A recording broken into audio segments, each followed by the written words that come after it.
Bonjour, alors bienvenue pour cette expérience sur l'illustration des forces de frottement cinétiques entre deux surfaces de solides. Donc on appelle ça en frottement sec parce qu'il n'y a pas de gaz, il n'y a pas de liquide. On a la table et des plots qui reposent sur la table et pas de lubrifiant entre les deux, mais uniquement les deux surfaces en contact. Donc un frottement sec. Donc on va illustrer la première expérience, c'est la suivante, puis on va juste observer ce qui est en train de se passer.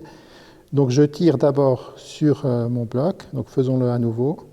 Tire doucement, le bloc reste à l'arrêt, passe une certaine valeur limite, il se met en mouvement et la force est à ce moment-là à une valeur constante et on lit à peu près 0,3, un peu plus, 0,35, qui est la force durant le mouvement d'un seul bloc. Un seul bloc, environ 0,35, et puis maintenant on va augmenter les nombres de blocs, mais on va les mettre les uns sur les autres. Donc on augmente en gardant la même surface de contact, j'augmente simplement le poids, c'est-à-dire la force normale augmente, dû au fait que le poids a doublé. J'ai 200 grammes, donc 2 fois plus de force normale qui réagit par les surfaces en contact, et je regarde à nouveau, même expérience qu'avant, je bouge doucement, passé une certaine valeur limite, le système se met en mouvement, et je mesure la force due au déplacement, et je trouve 0,7 à peu près. Donc vous voyez que ça a doublé,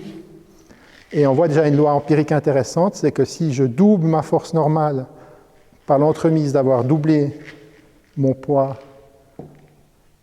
en doublant la masse de mes blocs, eh bien, j'ai augmenté 2 fois plus la force de frottement. Donc, voyons si c'est vraiment proportionnel ou si ça a été un accident. Mettons 3 fois, donc 3 fois 200 grammes. Donc, j'augmente cette fois-ci par rapport à mon premier cas.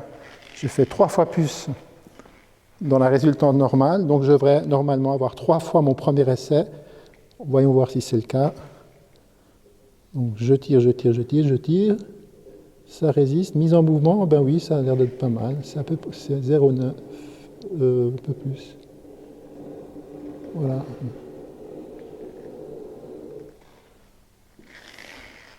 Donc 1,05 à peu près.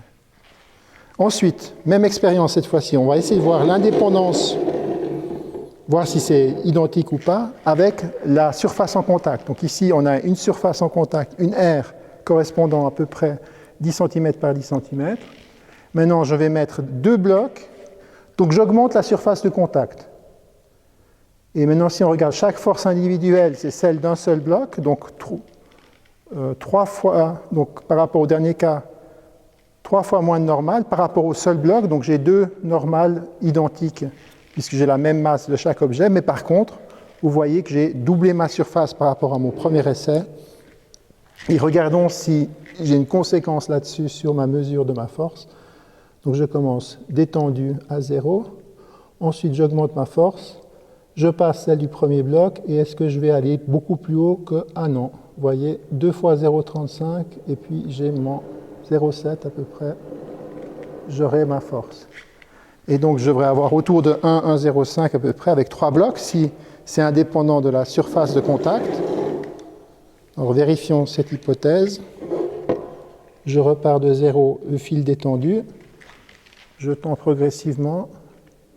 Je passe le premier, je passe le deuxième. Est-ce que j'arrive à aller au tout cas? Et là, je déplace un peu. Et vous voyez qu'on a indépendance de l'effet de la quantité de surface en contact. Donc l'air en contact ne joue pas de rôle dans l'établissement de la force de frottement global sur le système. Seule la force normale joue un rôle et l'état de surface en contact, le type de surface en contact, à travers un coefficient fixe, indépendant de la vitesse.